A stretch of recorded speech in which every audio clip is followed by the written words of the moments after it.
Más es para aclarar el flujo de líquidos que tiene el lobulillo o el asino hepático. El espacio porta, contrario a otros órganos, acuérdense, en donde tenemos la imagen mágica y clásica de que la arteria lleva sangre y la vena la recoge, y en sentido contrario, en donde la arteria y la vena llevan flujos contrarios, en sentidos contrarios. En el caso del hígado, pues hay una circulación y una estructura fisiológica bien particular, ¿verdad? En donde la arteria y la vena portal llevan sangre en el mismo sentido. Y no solamente llevan sangre en el mismo sentido, sino que se mezclan de forma abrupta sin pasar por una serie de sinusoides o de arterias y arteriolas distales, en donde viene un intercambio de oxígeno y nutricional en los tejidos, sino que se fusionan directamente para pasar a los espacios sinusales y a la vena centrolobular. ¿Sí les queda claro ese parte de la fisiología en hígado, verdad? Sí. ¿Estamos bien hasta ahí? ¿Sí? Entonces, ese es el primer paradigma que hay que cortar en hígado particularmente, ¿no?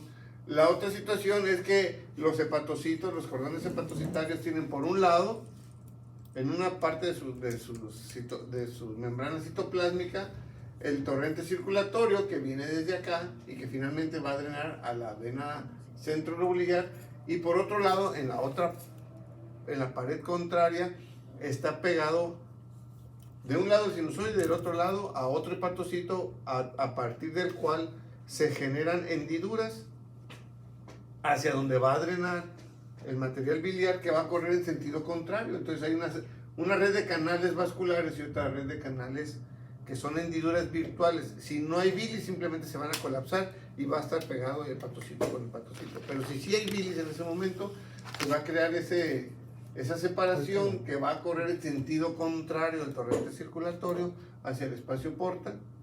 Entonces, estas dos estructuras llevan sangre hacia acá, esta estructura lleva bilis hacia allá. Entonces, finalmente el drenaje de la vena centrolobular pues es el que va directamente al corazón. Por eso es la razón de que en las cardiopatías congestivas, la principal área que empezamos a ver alteraciones en el hígado pues es en la región centrovenular, ¿verdad? Es obvio, ¿verdad? Sí. La sangre que llega al corazón sale directamente de aquí, ¿sí?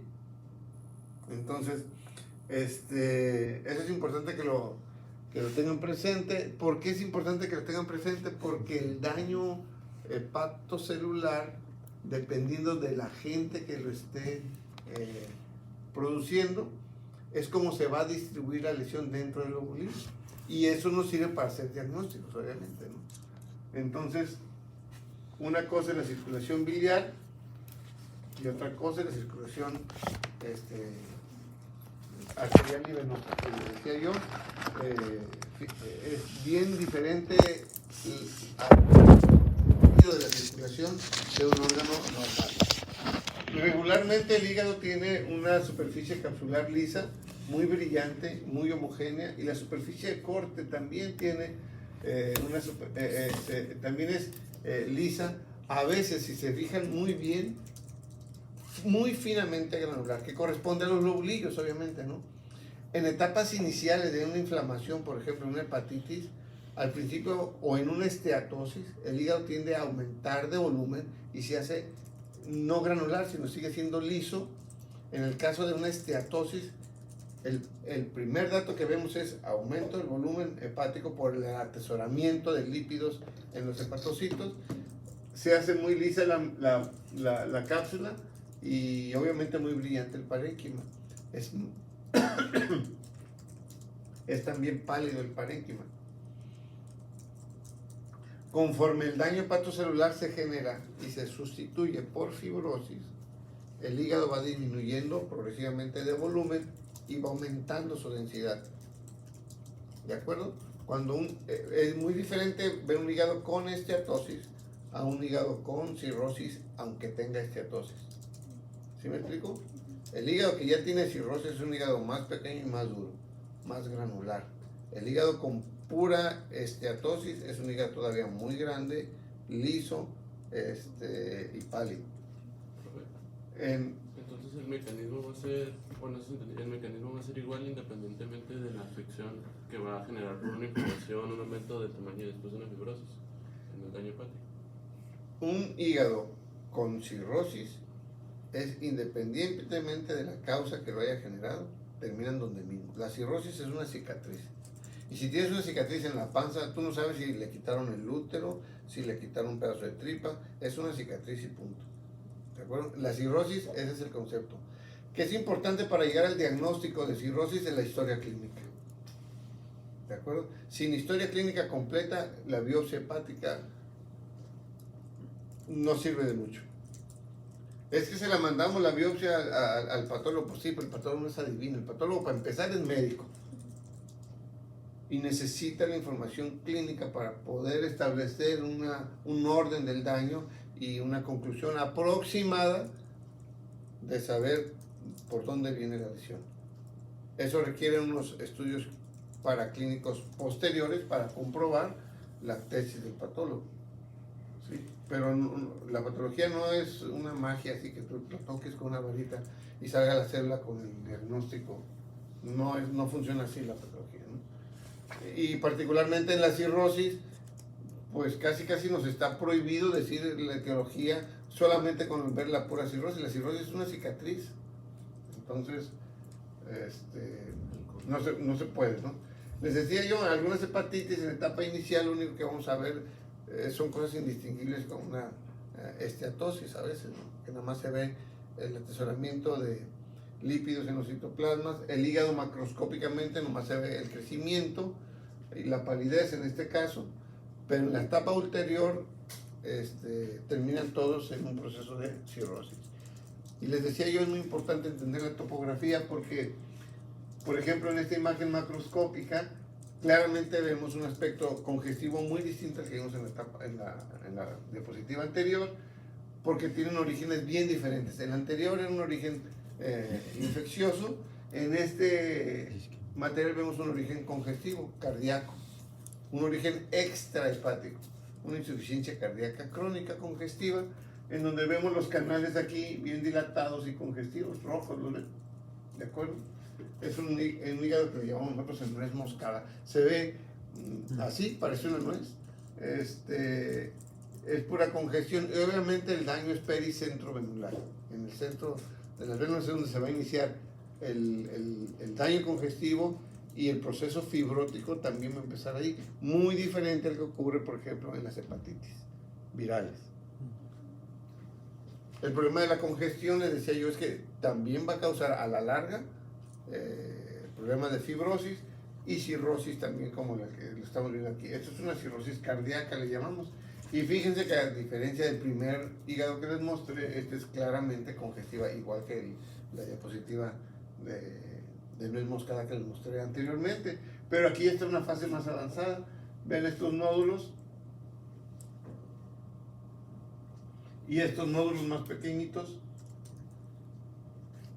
el hepatocito que se llega a necrosar, finalmente es sustituido por dos cosas. Uno, por fibrosis, que forma septos que van lobulando el tejido residual, y dos, por regeneración de los mismos hepatocitos que quedan vivos. ¿Sí me explico? El hígado tiene una gran capacidad regenerativa. Y los nódulos que se forman en la cirrosis, sea del origen que sea, están causados por dos cosas. Esa nodularidad que se ve, micronodular o macronodular, cualquiera de las dos, está causado por la fibrosis y segmentación del hígado residual y por el efecto proliferativo, reactivo, digamos, del hígado, por tratar de regenerarse. Finalmente, la respuesta al final es la misma. Vean estos nódulos. Aquí unos pequeñitos, aquí otros mucho más grandes. Este es el estatus final de una hepatitis viral o de cualquier otro daño que llegue a crear suficiente necrosis y fibrosis. Esta es la imagen macroscópica de una cirrosis, ¿de acuerdo? Al corte se ve la misma característica. Vean los nódulos. En el caso anterior era una macronodular, el nódulo estaba muy grandota. En este caso es una micronodular, pero se ve claramente la definición también muy distinta a la que habíamos en el primer hígado, que les decía yo que pueden ver un aspecto micronodular muy fino, mucho más fino que esto, que corresponde a los lobulillos normales. En este caso, pues ya hay cirrosis. Vean, los nódulos se ven muy claramente, ¿no? ¿De acuerdo? En la imagen macroscópico de un paciente con esta característica, ella es un hígado más duro, es un hígado con disminución de su volumen total. ¿Son las áreas más pálidas? O sea, entre más pálido está más afectado el tejido o es coloración normal? No, eso tiene que ver con que si hay o no esteatosis o con el origen del daño, pero no tiene que ver con que si la palidez no representa un grado de lesión. ¿De acuerdo?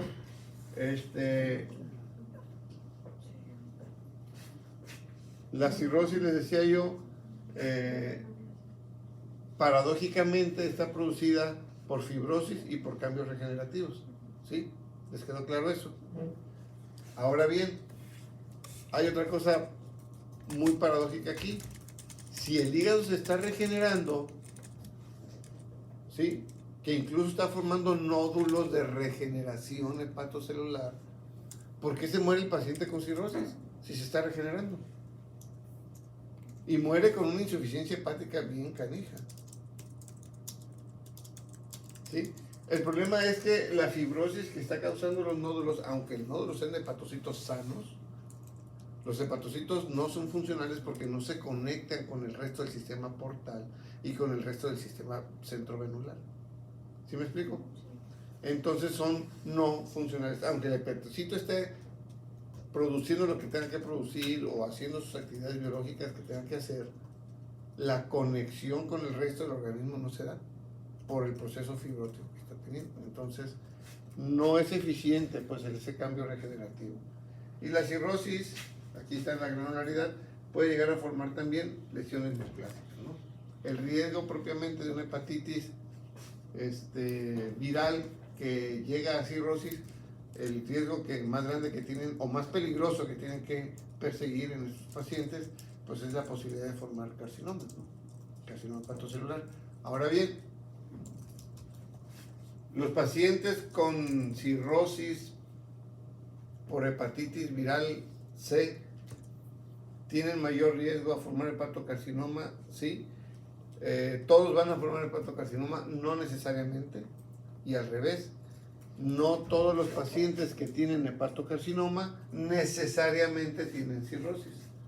Vean este hígado, es un hígado que está en esta parte lisa todavía, vean su cápsula muy lisa, su volumen es adecuado todavía, no es un hígado cirrótico como los anteriores y tiene también su hepatocarcinoma.